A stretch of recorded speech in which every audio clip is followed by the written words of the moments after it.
Hello everyone, welcome back to my channel, Gitanjali Story Time in Manipuri. Ngasi aina pora iba wari sidi mayam na pam ganing khali mayam gi yam na demand hai tare ne ko hedi haunting paranormal ondagi tamnaba bhoot ki wari oidoi sigi se moina interview piraga adudagi source ni ko sigi wari se ado wari se haudringai da mayam na aigi video se pamagadi like to wiramu share to biu subscribe to wiramu ado wari se haurage wari se Curtis Mayer haibam ne haibagi imungi wari ni magi mayum sida magi nupi Janet magi macha nupi Angela na chahi traunga subama aduga khara pikpa madagi khara pikthaba haitare machi dagi denin haina moina yum ama hongbada moida thokpa thodok ki wari ni wari se kramaina yum se kamaina hongba khotpa do haibadodi sagi Curtis ai se mana moi firefighter sing dogi mana makok oiba mana lieutenant oi moi sagi mai chakpa gi kanba chatpa sida moi se trap tawraga thokpham leitri Curtis oi thokpham leitraga Curtis oi na leiriba ziki moi gi floor se loina block to gibadagi changpham thokpham leitabadagi Curtis oi ga moi na decision lawre hari sida chongtharaga moi hingra yeng se na moi manga ne ba trap tawrise moi manga se dolan da chongthaba sida ahuma mahingaga Curtis ka nupa amaga tabham chadana tadraga sigreba sigraga moi asigi tawringa sida manakta building ama mumai chakpa sida hojiki building jita su firefighter ama sidoini sibadagi fireman ama sidoini sibaduna ngasagi mi saina moina boy America gi history da 9/11 gi matungda asigi mai chakpa sida haina loss of life haitare ko firefighter to se sisna ani subane na moina numitse black sunday na lauthoe January gi 23rd 2005 se moile ji sire dei moigi memorial kari kra loina moina tawre funeral ke tawre adagi ngasai gi Janet hoigi moigi family sidi am thamoi kai hedi mapa do dumaina ayukta thabak chapani na chakhraga amu hana hala roi khola roi na haibedogi moise yamna thamoi kai khi doga media singsina interview lo dogi dagi photo kap dogi khotogi moigi mayung sigi mapan sida ngai dena leibna khotna tawna tawsida moise thokpasu yadagum taw hedi kind of hedi moise trap tawra yum sida leireba tawhum khangdana adoga yum sisu Curtis ki masamak na makhutna khoigi sajagibagi everywhere yenguba khudingi mafam khudingi yenguba khudingi mapasigi kano se magi adum remember tawra leire mapasigi dagidi mai sagi nupi Janet na su amada wi yengure kamda changure Curtis ki hai magi loina magi ningsang baji dum ningsang leibdagi adagidi sagi kano sing the media sing duna mapanda photo namdana interview lawdogi ngai ba khotpa tawdagi moise honga se na hainare angang ani desu yare hedi hongaga fresh start tawrase khotlase na moise adumaina yanaraga mama sina Janet sina yum thiba hore aduga mana Long Island da kitang khara lapna chatlaga mafam ma phangi yum se am chawbalam haitare ne ko ekar am chawbalam amada yum se phangaga yum se maman yamna ataigi moigi hinga kano dogi properties in dagi maman dagi zikisna maman khara ta doini tabase mana chatlaga yengurakan yumdo yamna di semjan da baya hedi semjan da baya do yum oilere me yam kuiraba amuk hedi yumdo amuk fogba upgrade taw da yum guma oire me doraga su lamdo yam chawe moigi huziki yum silai sigi kitang chatlaga na jungle ama lei hedi forest ama lei aduga lamse yam chawraga masagi paisa du su market gi di mana khara tabadagi Janet hoisina sisi leirage na khalle duga ngasai gi Curtis ki magi thabak tongminaramba magi mamanaba sing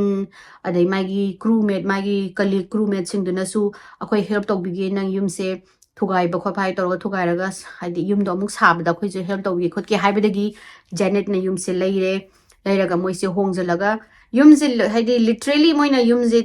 nong sabad hadi wall nong thugai dana khotna tawbasida moina hongjanba matamsida thongnau singse phajana pande yumdo moina nong sabanina adogi Janet na camera taret leiraga mai property gi mapan singda taret se thamaga haidi kana na kai dawba khotpa mayam do yengna banena adumaina mana camera je fix tawre mai ge laptop tagi yengba yabagi khotpa tawraga leire aduga ꯌꯨꯝꯁꯤꯗꯤ ꯉꯁꯥꯏ ꯁꯥꯕ ꯍꯧꯔꯤꯕꯅꯤꯅ ꯂꯣꯏꯅꯃꯛ ꯏꯍꯣ ꯍꯣ ꯏꯍꯥꯡ ꯍꯥꯡꯉꯒ ꯂꯩꯌꯦꯕ ꯑꯗ ꯃꯥꯁꯤꯅ ꯍꯣꯡꯖꯜꯂꯒ ꯍꯞꯇꯥ ꯐꯥꯗ꯭ꯔꯤꯉꯩ ꯅꯨꯃꯤꯠ ꯅꯤꯅꯤ ꯍꯨꯝꯅꯤ ꯃꯇꯨꯡꯁꯤꯗ ꯃꯥꯅ ꯁꯨꯝ ꯅꯨꯡꯗꯥꯡꯗ ꯐꯝꯅ 마수 좀 마이기 사이기 카메라 등등이 그게도 라게 핏도 락번호 그게 라게나 마나 랩톱시다 항도가 예행이가이시다 소 마탕 예행시다 모이기 드라이브웨이 모이기 юм장을 삐 권통 하이다래거 권통기 세다 스윙 아마 레이 아도가 모이기 거기 수망 마자 아마 레이 아두두가 우지기 포레스트 레이도이네 버기 땅 깎아그러가 아다 마나 좀 예행이가이시다 포레스트 롬데기 거기 누파 하이마 코 쿰질라가 हुडी सेटपा क्लोक हाइगदरा सुमाइना खुमजलगा नुपा मा मी मा फिगर मा फॉरेस्ट दगी थोगलेबा थोगलागा चंगागा मोइगी मयुम मपासे योग लेपगा हाइना यंखलगा मुन्ना यंखलगा अमु मनिंग हलगा मु फॉरेस्ट दा चंगरेबा आदा जेनेट सिंग सागी करिनु सिबो न मासु हंजन अमु येंगमसिदा काइमबो खादि उद्रेबा चखदि सुसा चंगखमिना अदगी मासु खले माना एनिमल गुम्बा मा सा हाइदि उसकी मासु यामना हाई फाई कैमरा नतबनिना ग्रेनी ओइना उबनिना मायेक तो याम फजना सेंगना मासु उहौदबदा माना खलिसिना मेबी एनिमल ओरंबा याय सांगा लापो ओरंबा याय नत्रगना कैमरा सिना दुम ग्लिच तौदना ओरंबा याय खोलेना माना खल्लगा अदोगी नुंगानबगी नुंगदांगसिदा मचानुपी अहनसे एंजेला से फबुंग तुम्बगी लेरिङाइसिदा कनोदगी मागी फलांग हाइदि माजे स्वाइना गाथारगा फलांग हैना गाथारगा माना सुम फोन येंग लैजान्दा येंग लैबिसिदा टोक हैना हाइदि टैपिंग कोइ टैप तौरब टोक तौरबदो कोइ वॉल दगी टोक तौरबसिदा माजे कैनोनेना साइना हंगतो येंग गांसिदा कनामु लेरंद्रे अंदगी मु माना हुजिगिदो कैनोनेना माना मु अमु हाइना मु मनासे थंजलगा मु वालसिदा मु येंगबजा मु टोक इनम तौरबदगी माना कराइदिनो हुजिगिदो कनो नोकिंग साउंड टैपिंग साउंड लाइसबोना मासे माइ कादे थोगा माना मखादे येंगदबसिदा मामादो कंप्यूटर मामांदा फमगा किचन फमगा लई अदा मामादोना हाइदि मपान मामादोना दि केम्बो टैपिंग नुंपिंग तौदबनिना माना मु अमु हाइना मु माइगी कासदगी ओइरोम थंबा कुंधाबदना माइगी मनाउ नुपिसिगी कास लैदोनी मनाउ नुपिगी कादो थोंगनजनबनिना दि मनाउ नुपिना दि कादगी तोरर कैदोना माना तारिबा टैपिंग साउंड माइगी साइगी नोक तौरइबा साउंडोदी माइगी मनिंगी माना हाइना गाथार लैबा फलांग मोइगी युमगी मपांगी फलांग लोमदैनेबा तारि मासे कनानो ओइराजानोनेना खल्लगा मासे फबुंदों चंगागा अमु वालसिदा अमु सुमाइना येंगबसिगा माना हाइना तारिङासिदा मखोन थारपदोने बेक्ता कन्ना अदगी साइगी एंजेला से खंगोइ लाकोइ माजे माइगी फैजुबसे पारों चिंखला माइ फबुंगनिदा कोनझला माजे खांगागा लैरगा मासे निक्तर मनुंगदा हाइदि कीबोय करी बोयना नि मखोनदुना अदाइना तौरग मासे नुंगांगदे खांगी हाय अदोगा सुमना कंदना मनाउनुपी डेनिंगी कासना कैदोगे हाइबसिदा मागी कागी थोंगसिदा नो अहुमलक नोक तोरपजानी नोक तोरपसिदा माना कुमधरगा थोंगदो हांगतोगा येंगे मामादि दुम लैपटॉप दुम तौरले मामादि ओइरमरोय सिदि कैनो त मथा काखलगा मागी थोंगदा नोक तौबनिना मानो सुमदा मु मागी येलोंदा मु मचेगी का थोंगलोले माई मचेदो थोंगलोनमनिना दि मचेदुना नोक तौररोयना खलगा मासे मेबी आइजे दुम आइना आइगी नाकोंगना पुंता ताबो ओइरमबा यायना माना थोंगसे थिंजनबगा मु दौंग थोंग थिलपजानी मदै माजु त खंगगा फबुंगदा पाइसलगा फैजुबसिना कुपसलगा निअगा नुमितुमा लेले हाय अदो मोइना नुंगदांगदुमा दुम जाय सुम टोक दुम ताई हाय तानो सुम मोइसे तुमजले हाय आइदि ngसाइगी थोंगनावदो यावदबनिना थोंगनावदि मखोन लाइनि खंगदे खोते मोइसो दुमाइना खंदोगा लैरगा नुंगदांगदुबुदि दुमाइना तुमे हाय नोंगाला कानसिदा मचे मनावदो ब्रेकफास्ट साबेगी कुमथबगी लैबसिदा ngarang मखोन सुमाइना तवै खोले खाना एंजेलाना मनावनु पिसिदा हाइबजांदा मनावनु पिदुना आइसु ताई सुमाइना आइगिजु थोंगदा तौरअमे खोलअमे अदुदुगा अइना थोंग हांगतोकानदि कनामबु लैरमदे अदुगा थोंगदो मु जलकानदबु कन्ना बैंक तौरे खोलेना मोइनिजे वरिसे दुमाइना आइगिसु दुमाइन तौरे खोलेना वरिजे सानरिङाइसिदा मामासिना जेनेटसिना लागा नोइनि सानैदो कै वरिनो खोरो हमगबा मासिदा सुमाइन तौवे नोक तौवे टैप तौबगी वरिजे माना मामासिदा उलिदा मामासिदा हाइजे हे असे युमसिदि अनो ब्रांड न्यू हाउस ने थोंगनाव फजना पांदरी अदुदुना मेबी नंगना युमजे साउंड नुंदुगी नोइना खंगदबगी नोइना पखन खंजन बोरंगनी कैसु नते नोइ कैम हाइदि कैम खलुनो थोंगनावजे ꯀꯦꯛꯀ ꯃꯈꯣꯟ ꯇꯧꯕꯅꯤ ꯈꯣꯠꯄꯅꯤ ꯑꯅꯧꯕꯅꯤꯅ ꯑꯗꯨꯒ ꯐꯖꯅꯁꯨ ꯄꯥꯟꯗ꯭ꯔꯤ ꯇꯧꯕꯅꯤ ꯈꯣꯠꯄꯅꯤ ꯑꯗꯨꯅ ꯑꯗꯨꯃꯥꯏꯅ ꯈꯜꯂꯨꯔꯅꯣꯅ ꯖꯦꯅꯦꯠꯁꯤꯅ ꯃꯃꯥꯁꯤꯅ ꯑꯗꯨꯃꯥꯏꯅ ꯇꯧꯔꯒ ꯍꯣꯏ ꯑꯉꯥꯡꯁꯤꯡꯗꯣ ꯍꯣꯏ ꯃꯦꯕꯤ ꯍꯥꯏꯅ ꯍꯥꯏꯔꯒ ꯃꯣꯏꯅ ꯑꯗꯨꯃꯥꯏꯅ ꯇꯧꯔꯦ ꯑꯗꯨꯒ ꯃꯣꯏ ꯉꯁꯥꯏꯒꯤ ꯀꯩꯅꯣꯁꯤꯡꯗꯣ ꯀ꯭ꯔꯨꯁꯤꯡ ꯉꯁꯥꯏꯒꯤ ꯐꯥꯌꯔ ꯐꯥꯏꯇꯔ ꯃꯌꯥꯝꯗꯣ ꯃꯣꯏꯒꯤ ꯀꯩꯅꯣꯁꯦ ꯃꯌꯨꯝꯁꯦ ꯃꯊꯛꯀꯩꯗꯗꯤ ꯃꯣꯏꯅ ꯂꯣꯏꯁꯤꯜꯂꯛꯑꯕꯅꯤꯅ ꯃꯈꯥꯁꯤꯗ ꯕꯦꯁꯃꯦꯟ ꯑꯃ ꯂꯩꯌꯦꯕ ꯕꯦꯁꯃꯦꯟꯁꯤꯗ ꯑꯁꯤꯁꯤꯒꯤ ꯂꯣꯏꯁꯟꯕꯒꯤ ꯂꯥꯛꯄꯒꯤ ꯀꯨꯝꯊꯕꯁꯤꯗ ꯕꯦꯁꯃꯦꯟꯁꯦ ꯍꯦꯛꯇ ꯄꯨꯔꯥ ꯃꯣꯠꯄꯒꯤ ꯆꯥꯡ ꯑꯗꯒꯤꯗꯤ ꯊꯥꯏꯅꯒꯤ ꯑꯩꯈꯣꯏꯒꯤ ꯃꯁꯤꯟ ꯑꯔꯤꯕ ꯑꯗꯒꯤꯗꯤ ꯐꯔꯅꯤꯆꯔ ꯎꯄꯨ ꯀꯥꯡꯊꯣꯟ ꯀꯩꯗꯒꯤ ꯀꯩꯅꯣ ꯇꯦꯕꯜ ꯆꯧꯀ꯭ꯔꯤ ꯑꯔꯤꯕ ꯆꯦ ꯃꯌꯥꯝ ꯑꯇꯣꯞꯄ ꯀꯩꯅꯣ ꯃꯌꯥꯝ ꯌꯨꯝꯁꯦ ꯍꯥꯏꯗꯤ ꯍꯥꯟꯅ ꯂꯩꯔꯝꯕ ꯃꯤꯁꯤꯅ ꯄꯣꯠꯁꯦ ꯂꯣꯏꯅꯃꯛ ꯃꯣꯏꯒꯤ ꯕꯦꯁꯃꯦꯟꯁꯤꯗ ꯍꯣꯟꯊꯔꯒ ꯁꯨꯡꯁꯦꯡ ꯁꯦꯡꯉꯝꯗꯕꯒꯤ ꯇꯥꯏꯞꯇ ꯍꯧꯖꯤꯛꯀꯤ ꯕꯦꯁꯃꯦꯟꯁꯦ ꯂꯩꯔꯝꯃꯦ ꯂꯩꯔꯒ ꯃꯣꯏ ꯃꯌꯥꯝꯁꯦ ꯑꯗꯨ ꯃꯌꯥꯝꯗꯣ ꯆꯤꯡꯊꯣꯛ ꯍꯣꯡꯇꯣꯛꯅꯕ ꯇꯧꯔꯤꯀꯥꯟꯁꯤꯗ ꯃꯣꯏꯅ ꯉꯁꯥꯏꯒꯤ ꯐ꯭ꯂꯣꯔꯒꯤ ꯀꯩꯅꯣꯁꯤꯃ ꯆꯤꯡꯊꯣꯛꯄꯁꯤꯗ ꯉꯁꯥꯏꯒꯤ ꯑꯔꯤꯕ ꯄꯣꯠ ꯆꯩ ꯃꯌꯥꯝꯁꯦ ꯆꯤꯡꯊꯣꯛꯄꯁꯤda ꯐ꯭ꯂꯣꯔꯁꯤꯗ ꯄꯦꯟꯇꯥꯒ꯭ꯔꯥꯝ ꯀꯩꯅꯣꯗꯣ ꯌꯦꯛꯑꯒ ꯆꯥꯎꯅ ꯌꯦꯛꯑꯒ ꯂꯩꯔꯝꯃꯦ ꯄꯦꯟꯇꯥꯒ꯭ꯔꯥꯝꯁꯦ ꯑꯅꯝꯕꯅ ꯑꯩꯈꯣꯏꯒꯤ ꯁꯦꯇꯅꯤꯛ ꯈꯣꯏꯔꯝꯕ ꯑꯩꯈꯣꯏꯒꯤ ꯁꯦꯇꯟ ꯈꯣꯏꯔꯝꯕ ꯃꯤꯁꯤꯡ ꯑꯗꯒꯤꯗꯤ ꯃꯣꯏꯒꯤ ꯁꯦꯇꯟꯒꯤ ꯁꯦꯀ꯭ꯔꯤꯐꯥꯏꯁ ꯇꯧꯕ ꯃꯣꯏꯒꯤ ꯔꯤꯆꯨꯋꯦꯜꯂꯤ ꯃꯤ ꯍꯥꯠꯄ ꯈꯣꯠꯄ ꯑꯗꯨꯒꯨꯝꯕ ꯅꯠꯇ꯭ꯔꯒ ꯂꯥꯏ ꯃꯤꯉꯣꯟꯗ ꯂꯥꯏ ꯊꯥꯖꯤꯟꯕ ꯈꯣꯠꯄ ꯑꯗꯨꯒꯨꯝꯕꯗ ꯌꯥꯝꯅ ꯁꯤꯖꯤꯟꯅꯕ ꯀꯩꯅꯣ ꯑꯃꯅꯤ ꯗꯥꯏꯒ꯭ꯔꯥꯝ ꯑꯃꯅꯤꯀꯣ ꯍꯧꯖꯤꯛꯀꯤ ꯀꯩꯅꯣꯁꯦ ꯍꯥꯏꯗꯤ ꯑꯗꯨꯒꯨꯝꯕ ꯑꯌꯦꯛꯄ ꯄꯣꯠ ꯑꯃꯅꯤ ꯑꯗꯨ ꯂꯩꯔꯝꯕꯁꯤꯗ ꯉꯁꯥꯏꯒꯤ ꯇꯣꯝ ꯀꯧꯋꯦ ꯇꯣꯝꯁꯤꯅ ꯀꯔꯇꯤꯁꯀꯤ ꯕꯦꯁ ꯐ꯭ꯔꯦꯟ ꯑꯣꯏꯔꯝꯕ ꯇꯣꯝꯁꯤꯅ ꯗꯦꯅꯦꯠꯁꯦ ꯀꯧꯔꯒ ꯃꯥꯅ ꯁꯤ ꯌꯦꯡꯉꯣ ꯁꯤ ꯂꯩ ꯁꯤ ꯀꯩꯗꯧ ꯍꯥꯏꯕꯅꯣ ꯈꯣꯠꯄꯅꯣ ꯅꯪꯁꯤꯗ ꯄꯦꯟꯇꯥꯒ꯭ꯔꯥꯝ ꯆꯥꯎꯅ ꯌꯦꯛ ꯂꯩꯔꯝꯃꯤꯁꯦ ꯀꯩꯅꯣ ꯃꯅꯨꯡꯁꯤꯗ ꯐ꯭ꯂꯣꯔ ꯃꯈꯥꯁꯤꯗꯅ ꯍꯥꯏꯕꯗꯤ ꯖꯦꯅꯦꯠꯁꯤꯅ ꯇꯣꯝ ꯄꯦꯟ ꯇꯧꯁꯟꯕꯤꯔꯣ ꯑꯩ ꯏꯆꯥ ꯑꯅꯤꯁꯤꯅ ꯎꯔꯒ ꯑꯃꯨꯛ ꯀꯩꯅꯣ ꯄꯦꯔꯥꯅꯣꯏꯗ ꯑꯣꯏꯔꯅꯤ ꯑꯗꯨꯗꯨꯅ ꯃꯣꯏ ꯈꯪꯍꯟꯗꯕꯤꯗ ꯄꯦꯟ ꯇꯧꯕꯤꯔꯣ ꯈꯣꯠꯂꯣꯅ ꯍꯥꯏ ꯑꯗꯨꯕꯨ ꯃꯥꯅ ꯑꯗꯨ ꯍꯥꯏꯕ ꯋꯥꯟꯗꯣ ꯑꯉꯥꯡ ꯑꯅꯤꯁꯤꯅꯗꯤ ꯃꯣꯏꯒꯤ ꯃꯌꯨꯝꯗꯨꯒꯤ ꯅꯥꯀꯟꯒꯤ ꯐꯣꯔꯦꯁꯇꯨꯗ ꯃꯣꯏꯅ ꯑꯦꯛꯁꯄ꯭ꯂꯣꯔ ꯇꯧ ꯆꯠꯄꯗ ꯍꯧꯖꯤꯛꯀꯤ ꯐꯣꯔꯦꯁꯀꯤ ꯎ ꯈꯨꯗꯤꯡꯃꯛ ꯃꯈꯥ ꯒ꯭ꯔꯥꯎꯟꯁꯤꯡꯁꯦ ꯄꯦꯟꯇꯥꯒ꯭ꯔꯥꯝ ꯃꯌꯥꯝ ꯌꯦꯛꯑꯒ ꯍꯥꯏꯗꯤ ꯍꯛꯑꯒ ꯎꯗꯅ ꯂꯩꯕꯥꯛ ꯃꯈꯥꯗꯅ ꯄꯦꯟꯇꯥꯒ꯭ꯔꯥꯝ ꯃꯌꯥꯝ ꯌꯦꯛꯑꯒ ꯃꯌꯥꯝ ꯊꯦꯡꯅꯩ ꯃꯣꯏꯁꯦ ꯊꯦꯡꯅꯕꯁꯦ ꯃꯣꯏꯅ ꯃꯃꯥꯗ ꯑꯃꯨꯛ ꯍꯥꯏꯗꯦ ꯀꯩꯒꯤꯅꯣꯗ ꯃꯃꯥꯗꯣ ꯑꯃꯨꯛ ꯍꯥꯏꯗꯤ ꯃꯊꯥ ꯁꯥꯒꯗ꯭ꯔꯥ ꯈꯣꯠꯀꯗ꯭ꯔꯥ ꯍꯥꯏꯅ ꯃꯣꯏꯅ ꯑꯃꯨꯛ ꯃꯃꯥꯗ ꯑꯃꯨꯛ ꯍꯥꯏꯗꯕ ꯃꯃꯥꯁꯤꯅ ꯑꯃꯨꯛ ꯉꯁꯥꯏꯒꯤꯗꯣ ꯎꯈ꯭ꯔꯒꯗꯤ ꯑꯉꯥꯡ ꯑꯅꯤꯗꯣ ꯑꯃꯨꯛ ꯍꯥꯟꯅꯗꯒꯤ ꯃꯈꯣꯟ ꯃꯋꯥ ꯇꯥꯏꯌꯦꯅ ꯇꯧꯕꯅꯤꯅ ꯑꯃꯨꯛ ꯍꯥꯏꯗ꯭ꯔꯦ ꯃꯣꯏꯁꯦ ꯍꯥꯏꯅꯗ꯭ꯔꯒꯁꯨ ꯑꯗꯨꯃꯥꯏꯅ ꯇꯧꯔꯒ ꯍꯥꯏꯗ꯭ꯔꯀꯥꯟꯁꯤꯗ ꯅꯣꯡꯃ ꯑꯗꯨꯒꯤ ꯅꯨꯃꯤꯠ ꯈꯔꯅꯤ ꯂꯩꯔꯒ ꯀꯩꯅꯣꯁꯤꯅ ꯖꯦꯅꯦꯠꯁꯤꯅ ꯑꯦꯟꯖꯦꯂꯥꯁꯤꯗ ꯆꯥꯛꯈꯨꯝꯒꯤ ꯐ꯭ꯔꯤꯖꯁꯦ ꯁꯦꯡꯇꯣꯛꯑꯣ ꯍꯥꯏꯗꯤ ꯀꯨꯏꯔꯦ ꯐ꯭ꯔꯤꯖꯁꯦ ꯁꯦꯡꯇꯣꯛꯑꯝꯃꯣꯅ ꯃꯥꯅ ꯊꯕꯛꯁꯦ ꯄꯤꯔꯝꯕꯁꯤꯗ ꯅꯨꯃꯤꯠꯁꯦ ꯀꯅꯥꯝꯐꯥꯎ ꯂꯩꯇꯕ ꯃꯃꯥꯁꯤꯒ ꯅꯅꯥꯎꯅꯨꯄꯤ ꯑꯇꯣꯝꯕꯤꯁꯤꯒꯅ ꯒ꯭ꯔꯣꯁꯔꯤ ꯁꯣꯞꯄꯤꯡ ꯆꯠꯈꯤꯕ ꯄꯣꯠ ꯆꯩ ꯂꯩꯕ ꯏꯟꯁꯥꯡ ꯅꯥꯄꯤ ꯂꯩꯕ ꯆꯠꯈꯤꯕ ꯑꯗꯨꯒ ꯑꯦꯟꯖꯦꯂꯥꯁꯤꯅ ꯃꯌꯨꯝꯗ ꯐ꯭ꯔꯤꯖ ꯁꯦꯡꯕꯒꯤ ꯍꯦꯗꯐꯣꯟ ꯑꯃ ꯍꯥꯞꯆꯜꯂꯒ ꯃꯥꯅ ꯐ꯭ꯔꯤꯖꯀꯤ ꯄꯣꯠ ꯆꯩꯁꯤꯡꯁꯦ ꯂꯧꯊꯣꯛꯄꯁꯤꯗ ꯃꯥꯒꯤ ꯃꯅꯤꯡꯁꯤꯗ ꯀꯅꯥꯅꯣꯝꯅ ꯁꯨꯝ ꯂꯦꯞꯄꯒ ꯌꯦꯡꯕꯩ ꯇꯥꯏꯞꯇ ꯃꯉꯣꯟꯗ ꯐꯤꯜ ꯇꯧꯋꯦ ꯑꯁꯤꯁꯦ ꯐꯤꯜꯗꯤ ꯇꯧꯕꯅꯤꯀꯣ ꯍꯥꯏꯕꯗꯤ ꯀꯅꯥꯅꯣꯝꯅ ꯌꯦꯡꯕꯁꯦ ꯑꯩꯈꯣꯏꯒꯤ ꯕꯣꯗꯤ ꯏꯟꯁꯇꯤꯡꯅꯅꯤ ꯈꯪꯗꯦ ꯑꯩꯈꯣꯏꯒꯤ ꯕꯣꯗꯤꯗꯒꯤ ꯊꯣꯛꯂꯛꯄ ꯀꯦꯃꯤꯀꯦꯜ ꯔꯤꯑꯦꯛꯁꯟꯅꯤ ꯈꯪꯗꯦ ꯑꯃꯅꯤꯈꯪꯗꯦ ꯀꯅꯥꯅꯣꯝꯃ ꯂꯩꯕꯁꯦ ꯑꯗꯨꯝ ꯈꯪꯕ ꯉꯝꯕꯅꯤ ꯑꯗ ꯃꯥꯁꯤꯅ ꯉꯁꯥꯏꯒꯤ ꯐ꯭ꯔꯤꯖꯇꯣ ꯍꯥꯡꯇꯣꯛꯄꯒꯤ ꯃꯅꯤꯡ ꯑꯣꯟꯊꯣꯛꯑꯒ ꯐ꯭ꯔꯤꯖꯇꯨꯗ ꯑꯣꯟꯁꯤꯜꯂꯒ ꯇꯧꯔꯤꯉꯩꯁꯤꯗ ꯃꯅꯤꯡꯁꯤꯗ ꯀꯅꯥꯅꯣꯝꯃ ꯂꯦꯞꯄꯒ ꯃꯉꯣꯟꯗ ꯁꯨꯝ ꯌꯦꯡꯕꯣꯏ ꯀꯔꯤꯕꯣꯏ ꯁꯨꯝ ꯈꯟꯕꯖꯥꯠꯅꯤ ꯑꯗꯩ ꯃꯥꯁꯦ ꯍꯦꯗꯐꯣꯟꯁꯦ ꯂꯧꯊꯣꯛꯑꯒ ꯃꯅꯤꯡꯁꯦ ꯑꯣꯟꯊꯣꯛꯑ ꯌꯦꯡꯉꯦ ꯀꯅꯥꯝ ꯂꯩꯔꯝꯗꯦ ꯑꯗꯩ ꯃꯥꯅ ꯀꯩꯒꯤꯅꯣ ꯑꯩꯁꯦ ꯁꯨꯃꯥꯏꯅ ꯈꯜꯂꯤꯁꯤꯕꯣ ꯈꯣꯠꯂꯤꯁꯤꯕꯣꯅ ꯑꯗꯒꯤ ꯑꯃꯨꯛ ꯑꯣꯟꯊꯣꯛꯑꯒ ꯑꯃꯨꯛ ꯇꯧꯔꯤꯉꯩꯁꯤꯗ ꯃꯈꯣꯟ ꯑꯃ ꯑꯩꯈꯣꯏꯒꯤ ꯒ꯭ꯔꯥꯎꯟ ꯃꯈꯣꯟ ꯑꯃ ꯇꯥꯏ ꯃꯥꯁꯦ ꯃꯈꯣꯟꯁꯦ ꯇꯥꯕꯗꯒꯤ ꯃꯥꯅ ꯑꯣꯟꯊꯣꯛꯑꯒ ꯌꯦꯡꯕꯁꯤꯗ ꯉꯁꯥꯏꯒꯤ ꯃꯥꯒꯤ ꯆꯥꯛꯈꯨꯝꯒꯤ ꯀꯦꯕꯤꯅꯦꯠꯁꯤꯡ ꯑꯗꯒꯤꯗꯤ ꯗ꯭ꯔꯣꯋꯔꯁꯤꯡꯁꯦ ꯂꯣꯏꯅ ꯍꯥꯡꯇꯣꯔꯛꯑꯒ ꯅꯥꯏꯐꯁ ꯀꯔꯤꯒꯤꯗꯤ ꯐꯣꯛ ꯁ꯭ꯄꯨꯟ ꯊꯥꯡ ꯀꯔꯤ ꯀꯔꯥ ꯂꯣꯏꯅꯃꯛ ꯄꯥꯏꯊꯣꯔꯛꯑꯒ ꯍꯦꯛꯇ ꯃꯈꯥꯗ ꯇꯥꯔꯒ ꯂꯩꯔꯕꯖꯥꯠꯅꯤꯗꯅ ꯃꯥꯗꯤ ꯑꯗꯨ ꯇꯧꯕꯗꯒꯤꯗꯤ ꯃꯥꯁꯦ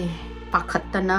ꯃꯥꯅ ꯄꯥꯏꯔꯝꯕ ꯄꯣꯠ ꯆꯩꯁꯤꯡꯗꯣ ꯂꯥꯛꯇꯅ ꯂꯪꯊꯣꯛꯑꯝꯃꯒ ꯃꯥꯁꯦ ꯃꯌꯨꯝꯁꯦ ꯃꯥꯏ ꯀꯥꯁꯦ ꯀꯥꯈꯠꯂꯒ ꯀꯥꯆꯤꯟ ꯑꯃꯗ ꯀꯣꯟꯁꯤꯜꯂꯒ ꯃꯥꯁꯦ ꯈꯥꯡꯉꯒ ꯂꯩꯔꯦ ꯖꯦꯅꯦꯠꯁꯦ ꯍꯜꯂꯛꯄꯁꯤꯗ ꯃꯥꯒꯤ ꯋꯥꯈꯟꯗꯅ ꯃꯆꯥꯅꯨꯄꯤꯗꯨꯅ ꯐ꯭ꯔꯤꯖꯁꯤꯡꯗꯣ ꯁꯦꯡꯗꯣꯛꯄ ꯂꯣꯏꯔꯝꯃꯅꯤ ꯈꯣꯠꯂꯗ꯭ꯔꯥ ꯍꯥꯏꯅ ꯑꯦꯛꯁꯄꯦꯛ ꯇꯧꯔ ꯂꯥꯛꯄꯗꯣ ꯍꯦꯛꯇ ꯆꯥꯛꯈꯨꯝꯁꯦ ꯆꯈꯥꯏꯔꯒ ꯑꯩꯈꯣꯏꯒꯤ ꯁꯨꯅꯥꯃꯤ ꯂꯥꯛꯑꯝꯕꯩ ꯇꯥꯏꯞꯇ ꯆꯈꯥꯏ ꯂꯣꯏ ꯂꯩꯔꯝꯕꯗꯒꯤ ꯃꯥꯅ ꯑꯦꯟꯖꯦꯂꯥꯅ ꯃꯥꯁꯦ ꯁꯥꯎꯔꯒ ꯍꯥꯏꯗꯤ ꯆꯥꯛꯈꯨꯝꯗꯣ ꯃꯥꯅ ꯂꯣꯏꯁꯜꯂꯝꯃꯣ ꯍꯥꯏꯔꯝꯃꯒ ꯂꯣꯏꯁꯜꯂꯝꯗꯕꯒꯤ ꯑꯦꯟꯖꯦꯂꯥꯅ ꯀꯧꯔꯒ ꯃꯥꯁꯦ ꯀꯥꯈꯠꯂꯛꯑꯒ ꯊꯣꯡꯗꯣ ꯌꯦꯡꯕꯁꯦ ꯑꯦꯟꯖꯦꯂꯥꯁꯦ ꯀꯥꯆꯤꯟ ꯑꯃꯗ ꯀꯨꯟꯓꯜꯂꯒ ꯀꯞ ꯂꯩꯔꯝꯃꯤ ꯑꯗꯩ ꯃꯥꯅ ꯀꯩꯗꯧꯔꯒꯦ ꯑꯦꯟꯖꯦꯂꯥ ꯋꯥꯠ ꯍꯦꯄꯟ ꯌꯨꯝꯁꯤꯗ ꯀꯩꯗꯧꯔꯒꯦ ꯀꯅꯥ ꯂꯥꯛꯑꯒꯦ ꯈꯣꯠꯂꯒꯦ ꯁꯤꯅꯤ ꯃꯥꯁꯤꯅ ꯑꯦꯟꯖꯦꯂꯥꯁꯦ ꯀꯔꯤ ꯍꯥꯏꯗꯣꯏꯅꯣ ꯈꯪꯗ꯭ꯔꯦ ꯃꯤ ꯂꯥꯛꯑꯦ ꯍꯥꯏꯗꯣꯏꯔꯥ ꯅꯠꯇ꯭ꯔꯒꯅ ꯁꯨꯃꯥꯏꯅ ꯃꯥꯁꯨ ꯑꯦꯛꯁꯄ꯭ꯂꯦꯟ ꯇꯧꯕꯗꯣ ꯍꯩꯇꯕꯗꯒꯤ ꯃꯥꯁꯤꯅ ꯀꯞꯄꯒ ꯂꯩꯔꯕꯁꯤꯗ ꯃꯥꯅ ꯍꯨꯔꯥꯟꯕꯒ ꯂꯥꯛꯑꯕꯖꯥꯠꯂ ꯍꯥꯏꯅ ꯖꯦꯅꯦꯠꯁꯦ ꯃꯈꯥꯗ ꯆꯦꯟꯊꯔꯒ ꯃꯥꯅ ꯔꯨꯝꯁꯤꯡꯁꯦ ꯂꯣꯏ ꯆꯦꯛ ꯇꯧꯔꯦ ꯑꯗꯨꯒ ꯃꯥꯒꯤ ꯌꯨꯝꯒꯤ ꯁꯔꯥꯎꯟꯗꯤꯡꯗ ꯃꯤ ꯆꯪꯉꯛꯄ꯭ꯔꯥ ꯈꯣꯠꯄ꯭ꯔꯥꯅ ꯃꯥꯒꯤ ꯂꯦꯞꯇꯣꯞꯇꯒꯤ ꯀꯦꯃꯦꯔꯥꯒꯤ ꯐꯤꯠꯁꯤꯡꯗꯣ ꯌꯦꯡꯉꯦ kanamu leitre khotre leitabadagi di mana kakhalaga Angela sida Angela si kano yum se katoromino sakhum se katoromino nanga tawiro nan tawse Angela je kappaga hek law kappaga Angela se haiba ngamdreba karino haido karamaina explain tawno ma so haitre di mathanda paithorapone ado doesn't make sense ado haidi mama da haidi mama da tandana thabak tawdabra na khalaga dra na mana su haitre do Janet ju masan pi du gi ngasagi tawriba phibam du da pachin thibati mandre ma so adagi ma se mana kano se Angela se calm down Angela ka dawragi khole hayo kholo ha bje Angela sina wari se fully su liba ngamdaba ngamdabra dagi di moi ani sigi marakta sigi explain taw zo haitaba dagi di mu Janet na su karamaina thi maga karamaina haido no khangdaba dagi mabani ji kitang haidi nungai taba haibadi kitang distance ama lainagi hai sigi matang dagi aduga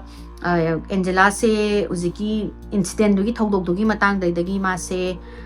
Bayam the family kit and withdraw a massy yumse and Hainadaba yam kiba madum power lake. Aduga Yosiki firefighters in Duna Makagi yum the Santopolo or a cancer the Moina Ziki last in a walls in the Tugairaga Moina walls in the Pasanas Musa Bidoneba. At the Moina walls in the Tugai Basida Diary Malayame Sagi Diary Zipang with the firemen's na Janet the Pire Adoga Janet the no diary malayame na kay dawgi haibano hundo krora na tawsta Janet na amta yengene na lauraga yengbasida Christina kogba angang male magi drawing magi scribble do moina haibdo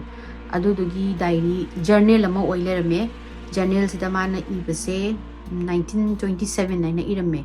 1927 se asigi yum se sakhiba asengba sakhiba numido haidi adugi numito oiduine ba haidi dugi years oiduini aduduga sum hang kan mana sum hang to kan sida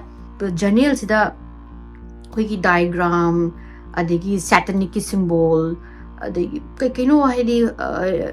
khoi ritualistic oina khoi sacrifice obagi haidi jandu mantar tawraga animals in me hat khibagi adugumagi sacrifice tawbagi diagram gumba drawing gumba mayam yawlerami basement sida kumtharaga stairs gi manak sida khoi concrete cement na chanba room ama lei room macha se kaimbo leite ko just khoi gi room ama pitru pikne room ama thambai type ta closet maksu nataba khoi gi room on thamme do gi room sida anamba je sangsai gi sacrifice to bose do gi room sida tauba male hai huziki accordingly huziki janelu dagi emba kholamba moi gi symbols mayam adagi moi gi ngasai gi symbols and then diagram mayam kari mayam do huziki ka macha sida anamba tauba malena hai kai gino da loina magi e adugi mafam do na ye na adagi ma se mana uziki kano je hundo khare mai thado khare kai gino da masa nu pi jing duna uraga mu hana dagi mu khara ki ra lei ngai sida adu mu tawradi he na angang jing da I hapane na mana kanambu kai mu hai da bida uziki mana journal je hundo khare moi se adumai tawraga adum nungdang da pudi tapping sound moi gi tok tok adagi di bang tawba khopadi adum ta bajani da moi se khara leraga nungdang ama moi se Angela sina headphone da hapaga isai taraga leiba aduga mama sina makha da phamaga chakhum da chak thonga leire aduga manaw nupi sina iruzaraga leiba jani da leiba sida ngasai gi mana headphone yaur leiringai sida makhon mai maming kawbam tai haidi ko tabadagi mana headphone se lokthoga kana original ai ko sibona mana room dagi thoga thong to ge se mana mama sida mom nang ai ko bro khot pron hangi mama sina ko den har kan da ma kana no ni na khalle dagi mu mana mu mai manaw nu pigi karom di ing bisa manaw nu pigi shower thaba tai ren ma hari ma si iru jare mani na ai oram maroi maybe hana dagi khara ma se ki raga khara nungai traga lai duga ma se amu hina mu kano tawri edi tan masasi da nungai taba hena phawba hore maybe aina makhon put atabe oram basu yai ki bu da mana han de ki lai bani na khallaga ma ji changaga phawmu changa mana headphone je hek hap ki tawsida nena makhon amana lauri ba lauraga mana lauraga hadda khangaga react tawri ngai sida ngasai gi manaw pisi ta khoi mai na chu dongna mina hat pa dong gi makhon je lauraga scream tawraga mana ta scream tawraga ma ji laurok pa dagi mama ji ju makha dagi paikhat le ek to mathak lom da dai Angela su thong lo hang to ga che to ga manaw pi ka ji jang ba ji manaw pi ji khoi gi bat gi kachin da china tar ga मासे ममादुना उबदा मासे सराई हो माले की बिसांग मसासे नि किरंबसदा अदगी देनिन कदौरगे तौबसे की देनिन तो खोगी नि कप्पगा लावबसदगी मा तवेलमा कोनसनबिरगा मसाना पिसे माइ का पुसनगरे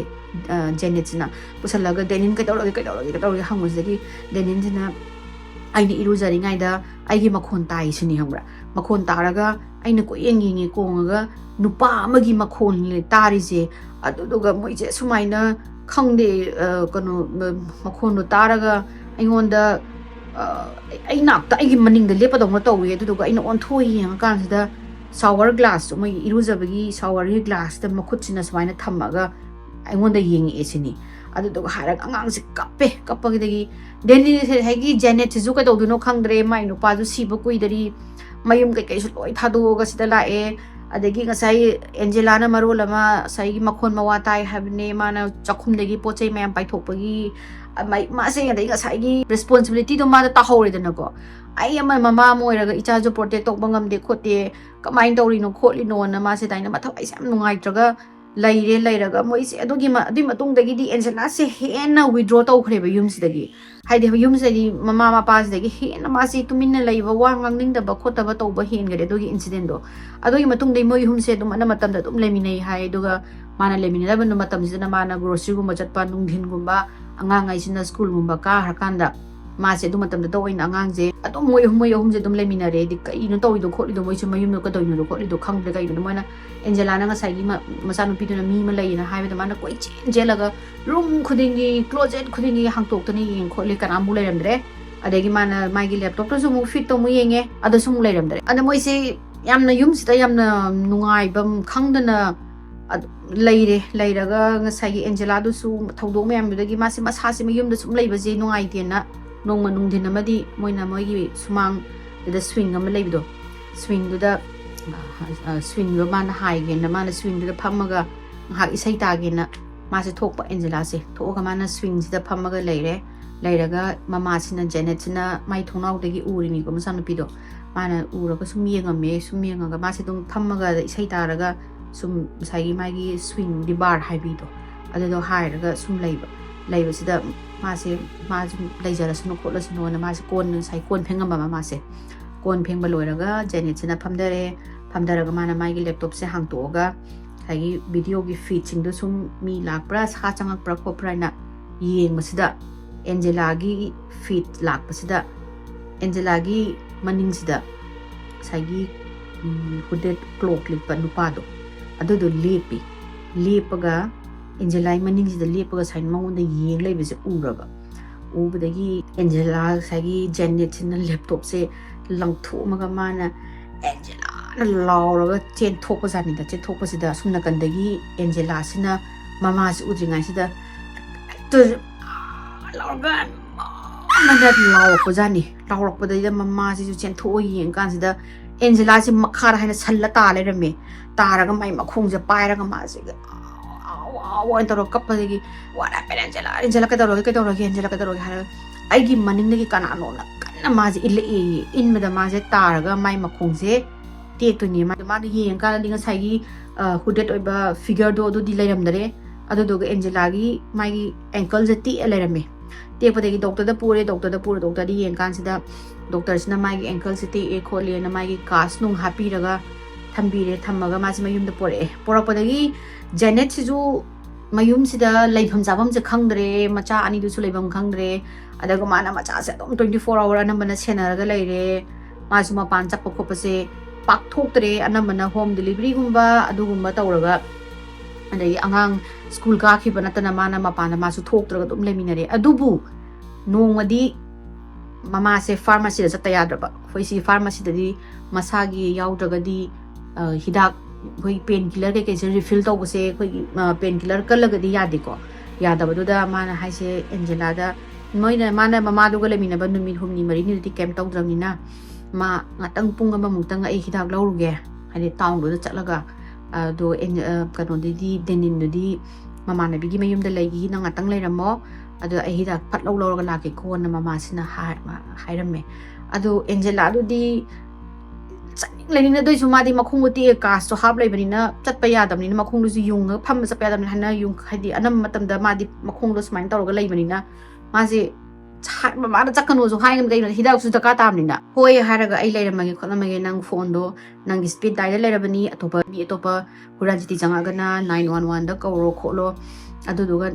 ai gi phone to bangai you anything happens jang I want to phone to ko kholo ko haramaga mama si nungdin ni ko nungdin sida mama si hidak lo sakre je kano se janet se aduduga angela sina ma se larik ma nobel ma paraga headphone hapaga ma se sum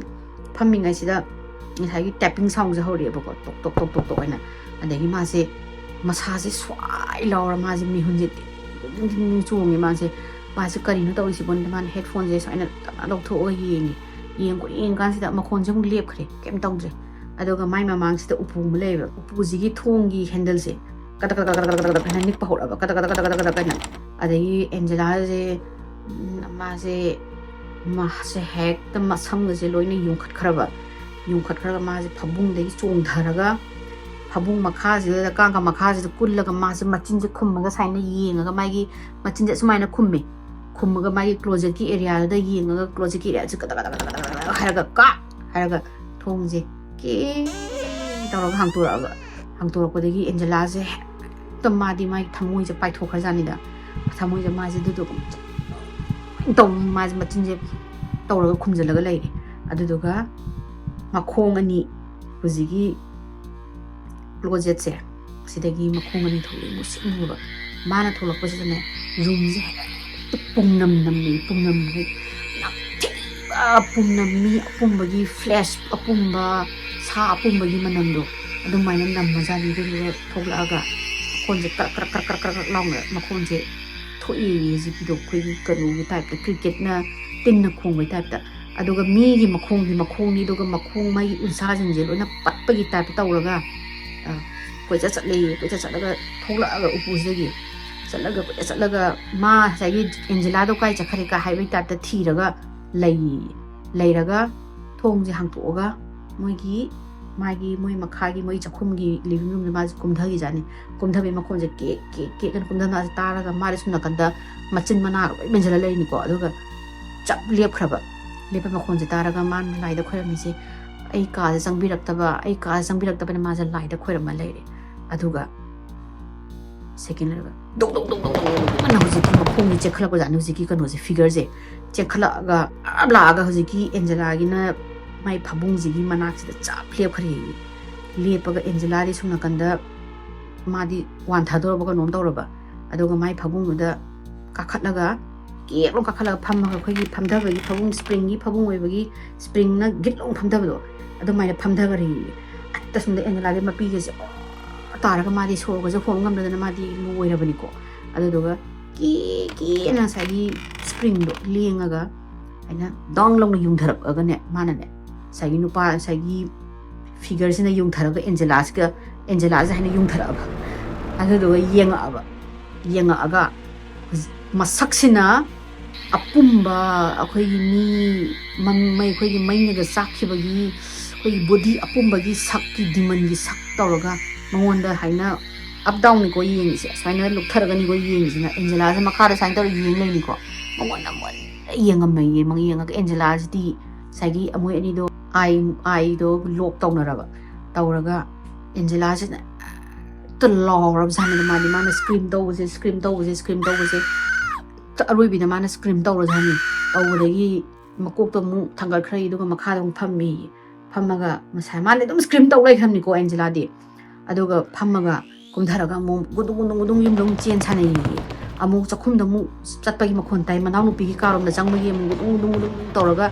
45 minutes angela san lawi continuously non stop 45 minutes hojiki figures in ne ma ji kadai lai gi khangi ni mana noi tong ma taw yai do ma sina torture to bai type ta adagi mangon da hon to bai yedi mangon da taunting to bai type ta ko chin na mana ka do ma ne chang ko kana manam yum jinam thi de loi de ne ba aduga 45 minutes law kan sida mama sina halakpagi timing oi doine halakpa sida asagi mana masanu piduna law bo se ta ba sida ma chi angela kai tawra na angela na scream tawra mama ji angela machanu pidu non stop screaming tawla re sunda mama ima na ꯆꯪꯁꯤꯜꯂꯀꯥꯟꯁꯤꯗ ꯃꯥꯅ ꯀꯥꯡꯒ ꯃꯈꯥꯗꯒꯤ ꯑꯦꯟꯖꯦꯂꯥꯁꯦ ꯂꯧꯊꯣꯛꯑꯒ ꯃꯥꯅ ꯀꯟꯅ ꯀꯣꯟꯁꯤꯜꯂꯒ ꯀꯩꯗꯧꯔꯒꯦꯅ ꯍꯥꯏꯔꯗꯒꯤ ꯃꯥꯅ ꯌꯨꯝꯁꯤꯗ ꯂꯩꯔꯦ ꯍꯧꯖꯤꯛꯀꯤ ꯌꯨꯝꯁꯤꯗ ꯀꯅꯥꯅꯣꯝꯃ ꯂꯩꯔꯦ ꯈꯣꯠꯂꯦ ꯃꯥꯅ ꯆꯪꯉꯛꯑꯦ ꯑꯩꯒꯤ ꯀ꯭ꯂꯣꯖꯦꯠꯇꯒꯤ ꯊꯣꯛꯂꯛꯑꯦ ꯃꯃꯥꯁꯦ ꯌꯦꯡꯕꯁꯦ ꯀ꯭ꯂꯣꯖꯦꯠꯁꯦ ꯍꯥꯡꯇꯣꯛꯄꯒꯤ ꯂꯩꯔꯝꯃꯦ ꯑꯗꯨꯗꯨꯒ ꯃꯥꯅ ꯑꯩ ꯁꯤꯗ ꯀꯥꯡꯒ ꯃꯈꯥꯗ ꯂꯩꯁꯨ ꯈꯪꯉꯦ ꯃꯥꯅ ꯌꯦꯡꯉꯝꯃꯦ ꯃꯥ ꯏꯃꯨꯡꯗꯨꯁꯨ ꯀꯣꯏꯆꯦꯟ ꯆꯦꯜꯂꯒ ꯌꯦꯡꯉꯦ ꯈꯣꯠꯂꯦꯅ ꯇꯧꯕꯗꯒꯤ ꯀꯩꯅꯣꯁꯤꯅ ꯖꯦꯅꯦꯠꯁꯤꯅ ꯑꯦꯟꯖꯦꯂꯥꯁꯦ ꯃꯥꯒꯤ ꯃꯈꯥꯗ ꯄꯨꯊꯔꯒ ꯃꯥꯁꯦ ꯃꯥꯒꯤ ꯐꯤꯠꯇ ꯌꯦꯡꯉꯦꯗꯤ ꯀꯅꯥꯅꯣ ꯆꯪꯉꯛꯄ꯭ꯔꯥ ꯃꯥꯒꯤꯁꯦ ꯀꯦꯃꯦꯔꯥꯗꯨꯗ ꯃꯤ ꯆꯪꯉꯛꯄ꯭ꯔꯥ ꯈꯣꯠꯄ꯭ꯔꯥꯅ ꯌꯦꯡꯉꯦ ꯀꯅꯥꯃꯨꯛ ꯆꯪꯉꯝꯗ꯭ꯔꯦ ꯀꯥ ꯃꯅꯨꯡꯁꯤꯗ ꯀꯣꯏꯆꯦꯟ ꯆꯦꯜ ꯑꯃꯨꯛ ꯆꯦꯛ ꯇꯧꯔꯦ ꯆꯠꯇ꯭ꯔꯦ ꯀꯩꯅꯣ ꯀꯥꯗꯁꯨ ꯂꯩꯔꯝꯗ꯭ꯔꯦ ꯑꯗꯩ ꯑꯦꯟꯖꯦꯂꯥꯁꯦ ꯏꯃꯥ ꯁꯤ ꯀꯩꯅꯣ ꯅꯠꯇꯦ ꯃꯤ ꯅꯠꯇꯦ ꯏꯠꯁ ꯑ ꯗꯤꯃꯟ ꯃꯥꯅ ꯍꯥꯏꯁꯦ ꯃꯥꯒꯤ ꯃꯀꯣꯛ ꯃꯇꯒꯤ ꯂꯣꯏꯅ ꯃꯁꯥꯗ ꯄꯨꯝꯃꯦ ꯑꯗꯒꯤ ꯃꯃꯤꯠ ꯃꯅꯥꯒ ꯂꯣꯏꯅ ꯑꯩꯈꯣꯏꯒꯤ ꯇꯧꯔꯦ ꯈꯣꯠꯂꯦ ꯑꯩꯈꯣꯏꯒꯤ ꯁꯦꯒꯥꯏ ꯈꯣꯠꯀꯥꯏꯕ ꯂꯣꯏ ꯇꯧꯔꯦ ꯑꯗꯨꯒ ꯑꯩꯉꯣꯟꯗ ꯅꯣꯟꯊꯔ ꯌꯦꯡꯉꯝꯃꯦ ꯑꯗꯨꯒ ꯑꯩ ꯀ꯭ꯂꯣꯖꯦꯠ ꯊꯣꯛꯂꯛꯄꯅꯦ ꯃꯥꯁꯤ ꯍꯥꯎꯁ ꯏꯁ ꯍꯣꯟꯇꯦꯠ ꯑꯗꯨꯗ ꯃꯥꯅ ꯀꯞꯄꯦ ꯃꯥꯁꯤ ꯀꯞꯄꯗꯒꯤ ꯃꯥꯁꯦ ꯃꯃꯥꯁꯦ ꯇꯧꯐꯝ ꯈꯪꯗꯦ ꯃꯃꯥꯁꯨ ꯌꯥꯝ ꯀꯞꯄꯦ ꯑꯗꯩ ꯃꯥꯅ ꯁꯤ ꯌꯨꯝꯁꯤꯗꯤ ꯉꯁꯤ ꯂꯩꯕ ꯌꯥꯔꯔꯣꯏꯅ ꯃꯥꯅ ꯑꯦꯟꯖꯦꯂꯥꯁꯦ ꯒꯥꯔꯤꯗ ꯍꯥꯞꯆꯜꯂꯦ ꯑꯗꯨꯗꯨꯒ ꯃꯅꯥꯎꯅꯨꯄꯤꯁꯨ ꯃꯃꯥꯟꯅꯕꯤ ꯃꯌꯨꯝꯗ ꯂꯩꯕ ꯃꯅꯥꯎꯅꯨꯄꯤꯁꯦ ꯃꯥ ꯄꯤꯛꯑꯞ ꯇꯧꯔꯦ ꯗꯦꯅꯤꯟꯁꯦ ꯇꯧꯔꯒ ꯖꯦꯅꯦꯠꯀꯤ ꯃꯃꯥ ꯃꯄꯥꯒꯤ ꯃꯌꯨꯝꯗ ꯆꯠꯂꯒ ꯅꯨꯃꯤꯠꯇꯨꯗ ꯂꯩꯔꯒ ꯃꯥꯁꯤ ꯌꯨꯝꯁꯤꯁꯨ ꯍꯣꯡꯗꯣꯛꯄꯗꯣ ꯀꯃꯥꯏꯅ ꯍꯣꯡꯗꯣꯛꯇꯣꯏꯅꯣ ꯃꯥꯁꯨ ꯒ꯭ꯌꯥꯟ ꯇꯥꯗ꯭ꯔꯦꯕ ꯀꯩꯒꯤꯅꯣꯗ ꯉꯁꯥꯏꯒꯤ ꯃꯥꯅ ꯄꯩꯁꯥ ꯊꯥꯗꯈ꯭ꯔꯤꯕ ꯃꯇꯝ ꯑꯦꯅꯔꯖꯤ ꯑꯗꯒꯤ ꯉꯁꯥꯏ ꯃꯣꯏꯒꯤ ꯀꯔꯇꯤꯁꯀꯤ ꯃꯃꯥꯟꯅꯕꯁꯤꯡꯗꯨꯅ ꯂꯥꯛꯑꯒ ꯌꯨꯝꯗꯣ ꯊꯨꯒꯥꯏꯗꯅ ꯁꯦꯝꯗꯅ ꯈꯣꯠꯇꯅ ꯑꯅꯧꯕ ꯌꯨꯝ ꯑꯃ ꯁꯥꯔꯤꯗꯣ ꯑꯗꯨꯒꯤ ꯃꯇꯝ ꯑꯗꯨꯒꯤ ꯄꯩꯁꯥ ꯁ꯭ꯋꯦꯠ ꯃꯌꯥꯝꯗꯣ ꯃꯥꯅ ꯍꯦꯛꯇ ꯌꯨꯝꯗꯣ ꯍꯣꯟꯇꯤꯡ ꯑꯣꯏꯕꯒꯤ ꯑꯩ ꯌꯨꯝꯗ ꯊꯥꯗꯣꯛꯏꯅꯤ ꯍꯥꯏꯕꯗꯨꯁꯨ ꯃꯤꯅ ꯀꯩꯅꯣ ꯁꯤꯕꯨ ꯃꯥꯏ ꯅꯨꯄꯥꯗꯣ ꯁꯤꯕꯒꯤ ꯃꯥꯁꯨ ꯃꯀꯣꯛꯇꯣ ꯌꯥꯗꯕ ꯑꯣꯏꯔꯝꯒꯅꯤ ꯈꯣꯠꯀꯗ꯭ꯔꯥ ꯍꯥꯏꯕꯤꯒꯗ꯭ꯔꯥ ꯍꯥꯏꯅ ꯄꯥꯈꯠꯂꯦ ꯀꯩꯅꯣꯁꯤꯁꯨ ꯖꯦꯅꯦꯠꯁꯤꯁꯨ ꯑꯗꯒꯤ ꯃꯥꯅ ꯄꯦꯔꯥꯅꯣꯃꯦꯜ ꯏꯟꯚꯦꯁꯇꯤꯒꯦꯇꯔ ꯑꯃ ꯊꯤꯔꯒ ꯂꯤꯁ ꯀꯧꯋꯦ ꯅꯨꯄꯤ ꯑꯃ ꯑꯩꯈꯣꯏꯒꯤ ꯈꯔ ꯃꯃꯤꯡ ꯂꯩꯕ ꯃꯥꯁꯤ ꯊꯤꯔꯒ ꯃꯥꯅ ꯂꯤꯁꯁꯤꯗ ꯍꯥꯏꯔꯦ ꯑꯩꯒꯤ ꯌꯨꯝꯁꯦ ꯁꯨꯃꯥꯏꯅ ꯄꯦꯔꯥꯅꯣꯃꯦꯜ ꯁ꯭ꯄꯤꯔꯤꯠ ꯍꯣꯟꯇꯤꯡ ꯗꯤꯃꯟ ꯂꯩꯕ ꯃꯥꯜꯂꯦ ꯈꯣꯠꯂꯦ ꯑꯝꯇ ꯀ꯭ꯂꯤꯟꯁ ꯇꯧꯕꯤꯌꯣ ꯈꯣꯠꯂꯣꯅ ꯀꯧꯕꯗꯒꯤ ꯃꯥꯅ ꯄ꯭ꯔꯤꯁ ꯑꯃ ꯀꯧꯔꯦ ꯂꯤꯁꯅ ꯑꯗꯨꯒ ꯃꯥ ꯈꯪꯅꯕ ꯃꯤ ꯈꯔ ꯄꯨꯔꯒ ꯃꯣꯏꯒꯤ ꯋꯤꯠꯁ ꯍꯥꯏꯒꯗ꯭ꯔꯥ ꯅꯠꯇ꯭ꯔꯒ ꯄ꯭रिꯁꯇꯦꯁ ꯍꯥꯏꯒꯗ꯭ꯔꯥ ꯀꯣ ꯌꯨꯝꯁꯦ ꯀ꯭ꯂꯤꯟꯁꯤꯡ ꯇꯧꯗꯅ ꯈꯣꯏꯔꯝꯃꯦ ꯌꯨꯝꯁꯦ ꯑꯦꯛꯖꯣꯁꯤꯁ ꯇꯧꯊꯣꯛꯑꯦ ꯑꯗꯨꯒ ꯃꯣꯏꯅ ꯀ꯭ꯂꯤꯟꯁꯤꯡ ꯇꯧꯊꯣꯛꯇꯅ ꯇꯧꯔ ꯈꯣꯠꯂ ꯃꯇꯨꯡꯗꯒꯤꯗꯤ ꯃꯣꯏꯁꯤ ꯃꯈꯣꯟꯁꯦ ꯑꯃꯠꯇ ꯇꯥꯈꯤꯗ꯭ꯔꯦ ꯍꯥꯏꯌꯦ ꯍꯧꯖꯤꯛꯀꯤ ꯇꯝꯅꯕ ꯃꯌꯥꯝꯗꯨꯁꯨ ꯇꯦꯞꯄꯤꯡ ꯅꯨꯡꯕꯤꯡ ꯃꯌꯥꯝꯗꯣ ꯂꯣꯏꯅ ꯂꯦꯞꯈꯤ ꯍꯥꯏ ꯑꯗꯨꯗꯒꯤ ꯃꯣꯏꯁꯤ ꯌꯨꯝꯗꯨꯗ ꯍꯧꯖꯤꯛ ꯐꯥꯎꯕ ꯂꯩ ꯍꯥꯏꯌꯦ ꯇꯤꯜ ꯍꯥꯏꯗꯤ ꯌꯨꯝꯗꯣ ꯃꯈꯣꯟ ꯀꯩꯝꯐꯧ ꯊꯣꯛꯇ꯭ꯔꯕꯅꯤꯅ ꯈꯣꯠꯇ꯭ꯔꯕꯅꯤ나 ꯑꯗꯩ ꯌꯨꯝꯁꯦ ꯁꯦꯐ ꯑꯣꯏꯔꯦ ꯃꯣꯏꯅ ꯉꯁꯥꯏ ꯀ꯭ꯂꯤꯟꯁꯤꯡ ꯇꯧꯔꯨꯕ ꯈꯣꯠꯂꯨꯕꯗꯨꯅ ꯁꯦꯐ ꯑꯣꯏꯔꯦꯅ ꯍꯥꯏꯔꯒ ꯍꯧꯖꯤꯛ ꯗꯤꯃꯟꯗꯨꯅ ꯂꯩꯔꯝꯃꯤꯕ ꯌꯨꯝꯗꯣ ꯇꯤꯜ ꯗꯤꯁ ꯗꯦ ꯍꯥꯏꯗꯤ ꯍꯧꯖꯤꯛ ꯐꯥꯎꯕ ꯃꯣꯏ ꯍꯧꯖꯤꯛꯀꯤ ꯌꯨꯝꯗꯨꯗ ꯂꯩ ꯑꯗꯣ ꯃꯣꯏꯁꯦ ꯍꯥꯏꯗꯤ ꯃꯊꯧꯅꯥ ꯌꯥꯝ ꯐꯩ ꯑꯗꯨꯗ ꯂꯩꯕ ꯉꯝꯃꯤꯗꯣ ꯑꯩ ꯑꯣꯏꯔꯝꯃꯗꯤ ꯅꯍꯥꯟꯅ ꯀꯔꯥꯏ ꯈꯪꯗꯦ ꯀꯔꯥꯏ ꯌꯨꯝꯗꯨꯗ ꯅꯠꯇꯦ ꯂꯝꯗꯨꯗꯒꯤ ꯃꯥꯡꯈ꯭ꯔꯅꯤ ꯑꯩ ꯑꯗꯨꯅꯦ ꯋꯥꯔꯤꯁꯦ ꯃꯌꯥꯝ ꯑꯁꯤꯒꯤ ꯋꯥꯔꯤꯁꯤꯗꯤ ꯐꯨꯇꯦꯖ ꯅꯨꯡꯇꯦꯖꯁꯤ ꯑꯩꯁꯨ ꯐꯪꯗꯦ ꯀꯩꯒꯤꯅꯣꯗ ꯃꯣꯏꯒꯤ ꯏꯟꯇꯔꯚ꯭ꯌꯨ ꯂꯧꯕꯒꯤ ꯏꯟꯇꯔꯅꯦꯠꯇꯗꯤ ꯌꯥꯎꯕꯅꯤ ꯃꯣꯏꯒ ꯁꯨꯃꯥꯏꯅ ꯖꯦꯅꯦꯠ ꯃꯥꯌꯔ ꯑꯦꯟꯖꯦꯂꯥ ꯑꯗꯩ ꯀꯔꯇꯤꯁꯀꯤ ꯃꯣꯏꯒꯤ ꯊꯤꯔꯀꯥꯟꯗꯗꯤ ꯃꯣꯏꯒꯤ ꯐꯣꯇꯣ ꯌꯥꯎꯅꯤ ꯃꯣꯏꯒꯤ ꯏꯟꯇꯔꯚ꯭ꯌꯨꯗꯤ ꯌꯥꯎꯏꯀꯣ ꯑꯗꯨꯒ ꯑꯇꯣꯞꯄ ꯗꯤꯇꯦꯜꯁ ꯑꯣꯏꯅ ꯍꯥꯏꯗꯤ ꯀꯔꯝꯕ ꯀꯩꯅꯣ ꯇꯧꯈꯤꯕꯅꯣ ꯗꯦꯠ ꯑꯦꯟ ꯇꯥꯏꯝꯗꯨꯗꯤ ꯑꯩꯁꯨ ꯊꯤꯒꯠꯄꯗ ꯐꯪꯗ꯭ꯔꯦ ꯑꯗꯨꯅ ꯑꯐꯪꯕ ꯈꯔ ꯑꯦꯟ ꯃꯤꯁꯇꯔ ꯕꯣꯂꯤꯟꯗꯒꯤ ꯋꯥꯔꯤ ꯈꯔ ꯑꯩꯅ ꯑꯗꯨꯒ ꯃꯤꯁꯇꯔꯤꯌꯁ ꯍꯨꯛ ꯍꯥꯏꯅ ꯑꯃꯁꯨ ꯂꯩꯕꯅꯤ ꯑꯗꯨꯁꯨ ꯃꯌꯥꯝꯅ ꯇꯥꯅꯤꯡꯉꯗꯤ ꯑꯗꯨꯁꯨ ꯇꯥꯎꯁꯨ ꯌꯥꯝ ꯅꯨꯡꯉꯥꯏꯕꯅꯤ ꯃꯉꯣꯟꯗꯒꯤ ꯈꯔ ꯇꯧꯔꯒ ꯋꯥꯔꯤꯁꯦ ꯑꯩꯅ ꯑꯈꯪꯕ ꯈꯔ ꯄꯨꯖꯔꯒ ꯃꯌꯥꯝꯗ ꯂꯤꯖꯔꯦ ꯑꯗꯣ ꯃꯌꯥꯝꯅ ꯑꯩꯒꯤ ꯋꯥꯔꯤꯁꯦ ꯄꯥꯝꯃꯒꯗꯤ ꯂꯥꯏꯛ ꯇꯧꯕꯤꯌꯨ ꯁꯦꯌꯔ ꯇꯧꯕꯤꯌꯨ ꯁꯕꯁꯀ꯭ꯔꯥꯏꯕ ꯇꯧꯕꯤꯌꯨ ꯑꯗꯣ ꯑꯩ ꯀꯩꯅꯣꯝꯇꯒ ꯂꯣꯏꯗ꯭ꯔꯤꯉꯩꯗ ꯀꯩꯅꯣꯝꯇꯒ ꯍꯥꯏꯖꯒꯦ ꯑꯩꯅ ꯋꯥꯔꯤꯁꯦ ꯂꯤꯕ ꯃꯇꯝꯗ ꯏꯪꯂꯤꯁ ꯊꯦꯠꯂꯦ ꯈꯣꯠꯂꯦꯅ ꯃꯌꯥꯝꯅ ꯑꯃ ꯍꯥꯏꯔꯛꯑꯦ ꯑꯗꯣ ꯋꯥꯔꯤꯁꯦ ꯑꯩꯅ ꯏꯪꯂꯤꯁꯇ ꯇꯥꯔꯒ ꯏꯪꯂꯤꯁꯇ ꯏꯟꯇꯔꯅꯦꯠꯇ ꯊꯤꯒꯠꯂꯒ ꯑꯩꯅ ꯑꯩꯒꯤ ꯃꯥꯏꯟꯁꯤꯗ ꯃꯅꯤꯄꯨꯔꯤꯗ ꯑꯣꯟꯊꯣꯛꯑꯒ ꯋꯥꯔꯤꯁꯤ ꯂꯤꯕꯁꯤꯗ ꯋꯥꯔꯤꯁꯦ ꯊꯣꯛꯂꯛꯅꯕ ꯍꯣꯠꯅꯕꯗ ꯉꯁꯥꯏꯒꯤ ꯏꯪꯂꯤꯁꯀꯤ ꯋꯥꯔꯗꯁꯦ ꯊꯣꯛꯂꯛꯑꯦꯕ ꯏꯪꯂꯤꯁꯀꯤ ꯋꯥꯔꯗꯁꯦ ꯀꯩꯒꯤꯅꯣꯗ ꯑꯩꯅ ꯏꯪꯂꯤꯁꯇ ꯄꯥꯈꯤꯕꯅꯤꯅ ꯏꯪꯂꯤꯁꯀꯤ ꯋꯥꯔꯗꯁꯦ ꯊꯣꯛꯂꯒ ꯏꯪꯂꯤꯁꯁꯤꯒꯤ ꯋꯥꯔꯗꯁꯦ ꯍꯥꯏꯔ ꯃꯇꯨꯡꯁꯤꯗ ꯑꯩꯁꯦ ꯉꯁꯥꯏꯒꯤ ꯂꯤꯗꯣꯏ ꯋꯥꯔꯤꯁꯦ ꯑꯩꯁꯦ ꯒ꯭ꯌꯥꯟ ꯇꯥꯔꯛꯇꯣꯏꯅꯦ ꯑꯗꯨꯅ ꯑꯗꯨꯃꯥꯏꯅ ꯑꯩꯁꯦ ꯋꯥꯔꯤꯁꯦ ꯑꯃꯨꯛ ꯂꯤꯖꯕꯅꯤ ꯑꯗꯣ ꯃꯌꯥꯝꯅ ꯋꯥꯔꯧꯕꯤꯒꯅꯣ ꯍꯥꯏꯗꯤ ꯏꯪꯂꯤꯁꯀꯤ ꯋꯥꯔꯤꯗꯣ ꯑꯩꯉꯣꯟꯗꯒꯤ ꯍꯥꯏꯗꯤ ꯕ꯭ꯔꯦꯟꯗꯒꯤ ꯊꯣꯛꯂꯛꯄꯅꯤꯅ ꯑꯩꯅ ꯇꯥꯈꯤꯕꯗꯣ ꯅꯣꯏꯁꯨ ꯀꯣꯔꯤꯌꯟꯒꯤ ꯁꯤꯃꯥ ꯌꯦꯡꯉꯒ ꯃꯌꯥꯝꯅ ꯁꯨꯝ ꯍꯥꯏꯗꯤ ꯑꯇꯣꯞꯄ ꯃꯔꯣꯟꯒꯤ ꯁꯤꯃꯥ ꯌꯦꯡꯉꯒ ꯑꯩꯅ ꯑꯈꯪꯕꯗꯣ ꯌꯦꯡꯉꯒ ꯑꯩꯅ ꯑꯩꯒꯤ ꯂꯣꯟꯗ ꯑꯃꯨꯛ ꯑꯥꯔꯊ ꯍꯟꯗꯣꯛꯑ ꯇꯥꯛꯄ ꯃꯇꯝꯗ ꯋꯥꯔꯗꯤꯡꯗꯣ ꯑꯗꯨꯝ ꯂꯥꯛꯄꯅꯦꯕ ꯌꯥꯗꯕꯅꯦꯕ ꯁꯤꯁꯦ ꯑꯗꯨꯗꯨꯅ ꯑꯩꯁꯦ ꯐꯅꯌꯥꯝꯗꯤ ꯑꯩꯁꯨ ꯃꯅꯤꯄꯨꯔꯤ ꯑꯁꯦꯡꯕꯗ ꯑꯣꯟꯊꯣꯛꯅꯕ ꯍꯣꯠꯅꯕꯗꯣ ꯑꯣꯟꯊꯣꯛꯄ ꯌꯥꯗꯕ ꯃꯌꯥꯝ ꯌꯥꯎꯔꯛꯄꯒꯤ ꯑꯩꯁꯨ ꯑꯣꯟꯊꯣꯛꯄ ꯉꯝꯖꯗꯦ ꯑꯗꯣ ꯃꯌꯥꯝ ꯋꯥꯔꯧꯕꯤꯒꯅꯣ ꯑꯩꯒꯤ ꯋꯥꯔꯤꯁꯦ ꯃꯌꯥꯝꯅ ꯁꯥꯎꯕꯤꯒꯅꯣ ꯋꯥꯔꯧꯕꯤꯒꯅꯣ ꯃꯌꯥꯝꯅ ꯑꯗꯨꯝ ꯇꯥꯕꯤꯌꯣ ꯑꯩ ꯋꯥꯔꯤꯁꯦ ꯑꯗꯣ ꯃꯊꯪꯒꯤ ꯋꯥꯔꯤꯗ ꯑꯃꯨꯛ ꯃꯌꯥꯝ ꯊꯦꯡꯅꯔꯁꯤꯀꯣ ꯉꯁꯤꯒꯤꯗꯤ ꯂꯣꯏꯁꯤꯟꯖꯔꯒꯦ ꯕꯥꯏ